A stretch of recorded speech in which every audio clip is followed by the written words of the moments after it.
Original copy. হ্যাঁ,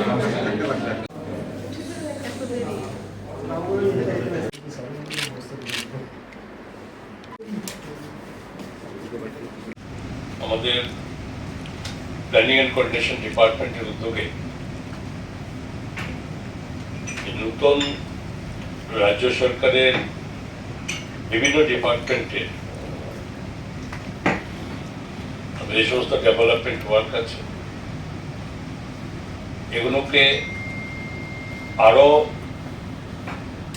technically financially সব side থেকে এটা স্পিডি ওয়ার্ক করার জন্য আমরা নতুনভাবে এই প্রজেক্ট মনিটরিং ইউনিট আমরা আহ্বান করেছি। টেন্ডারের মাধ্যমে আর্নস্ট অ্যান্ড ইয়াং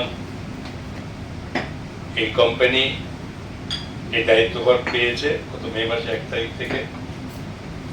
এটা শুরু হয়েছে তাদের কার্যকাল। আজকে এটা অফিসিয়ালি তাদের একটা রুম যারা যেখানে বসে কাজ করবে সেগুলো আজকে নতুনভাবে এটা শুরু হবে।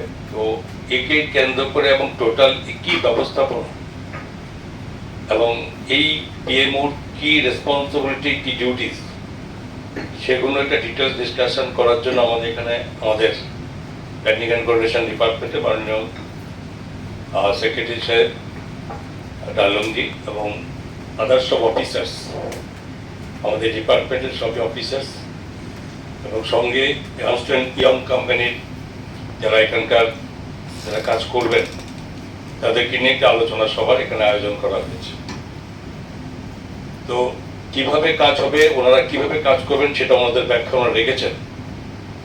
কিন্তু প্রথমত রাজ্য সরকার দেখেছিল, বিশেষ করে আমরা দেখেছি যে বিভিন্ন আর্থিক যে আমাদের থাকে বর্ষগুলো যেটা ফিনান্সিয়াল ইয়ার যার মধ্যে টোটাল ডেভেলপমেন্ট ওয়ার্ক যেগুলো ধার্য করা হয়ে থাকে, যেগুলো অ্যাপ্রুভাল থাকে কি গভর্নমেন্ট অফ ইন্ডিয়া কি স্টেট গভর্নমেন্টের, তো সেগুলো যাতে টাইমলি আমরা কাজগুলো করতে পারি এবং কোথাও যাতে কোথাও ল্যাপস না হয় ফান্ড, এবং এর জন্য বিকল্প চিন্তার জন্য আলোচনা করার পরে আমরা ঠিক করেছি এই ফিনান্সিয়াল ইয়ারে যে আমরা একটা এই পিএমও আমরা দেব যারা দায়িত্ব থাকবে যে বিভিন্ন দপ্তরের সমস্ত প্রজেক্ট রিপোর্টগুলো এবং বাকি ওদের থেকে যে ধরনের সাহায্য পাওয়া যায় প্ল্যান ডিজাইন বা ডিপিআর বানানোর থেকে শুরু করে আদার্স অ্যাক্টিভিটিস সাপোর্ট যেগুলো আমরা প্রজেক্টগুলো কোনো ভায়াবিলিটি হবে সেই প্রজেক্টগুলো ফিনান্সিয়াল সাইড দিয়ে ভায়াবিলিটি থাকবে সেগুলো আমরা পাঠাবো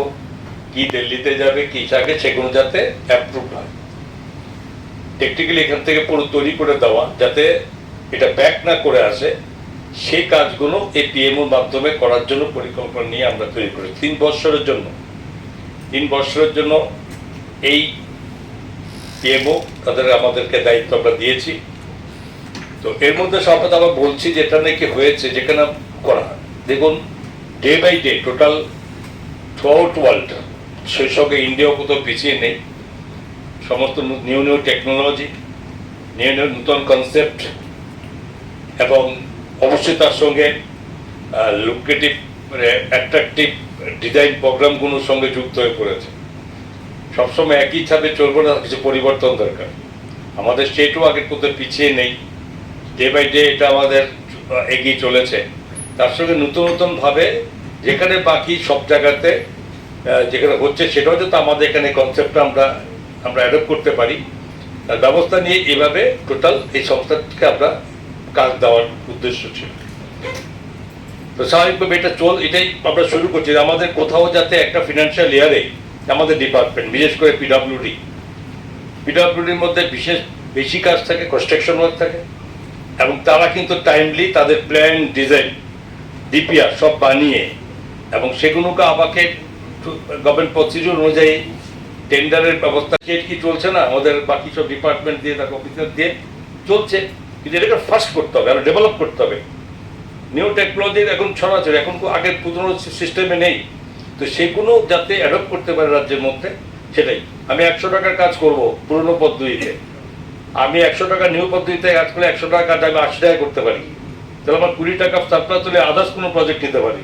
তো এইসব চিন্তা ভাবনা করে কিন্তু পিএমও এখানে অ্যাডাপ্ট করা। সুতরাং আপনাদের কাছে আমার থাকবে নতুনভাবে, এবং আমাদের অফিসার্সদেরকেও থাকবে, যে প্ল্যানিং কোঅর্ডিনেশন ডিপার্টমেন্টের সবাই যাতে এই সমস্ত কাজের সঙ্গে সবাই আরও বেশি যুক্ত হয়। Planning coordination department the most important department, এটা উপলব্ধি করাতে হবে, নিজেকেও ভাবতে হবে যে আমাদের ডিপার্টমেন্ট অনেক কাজ আছে। এবং আমার মনে হয় গত 2 বছর ধরে, প্রায় 1-1.5 বছর ধরে প্ল্যানিং কোঅর্ডিনেশন ডিপার্টমেন্টের অনেক অ্যাক্টিভিটিস ওরা বেড়েছে, এবং আরও যাতে বাড়ে, আরও বেশি অ্যাক্টিভিটিস হতে পারে। বাট এই ডিপার্টমেন্টের মাধ্যমে টোটাল স্টেটের সমস্ত প্রপোজালগুলো যাবে, এবং সেগুলো স্যাংশন করা, সেগুলো প্রপোজাল দেওয়া আমাদের ডিপার্টমেন্টের মাধ্যমে হবে। সুতরাং এটা আমি সমস্ত স্টাফদের কাছে বলবো, আমার সেক্রেটারি সাহেব আপনার বলবো, যাতে এরা সব ইনিশিয়েটিভ অ্যাক্টিভ, এবং প্রত্যেকের মধ্যে রেসপন্সিবিলিটি আছে যে আমাকে হ্যাভ টু ডু সামথিং, এটার মধ্যে সবাই মান থাকতে হবে। তো যাই হোক, আমি আজকের দিনে অন্য আর বলি না, বাকি যেটা বলেছি আমাদের এটা টোটালি একটা রিভিউ করতে হবে। আমাদের যে সমস্ত ডিপার্টমেন্টগুলো আছে ডাইরেক্টলি যাদের খুব বেশি প্রয়োজন, সেই ডিপার্টমেন্টের সেক্রেটারি সাহেব সেটা নিয়ে আগামী দিনে আপনাদের নিয়ে পিএমওদেরকে নিয়ে বসবে। তো এটা আমি আশা করি আমাদের কাজে যেটা সিদ্ধান্ত নেওয়া হয়েছিল, যে উদ্দেশ্য করে করা হয়েছে, সেটা আমরা এগিয়ে দেবো। ধন্যবাদ সকল। স্যার একটা কোশ্চেন আছে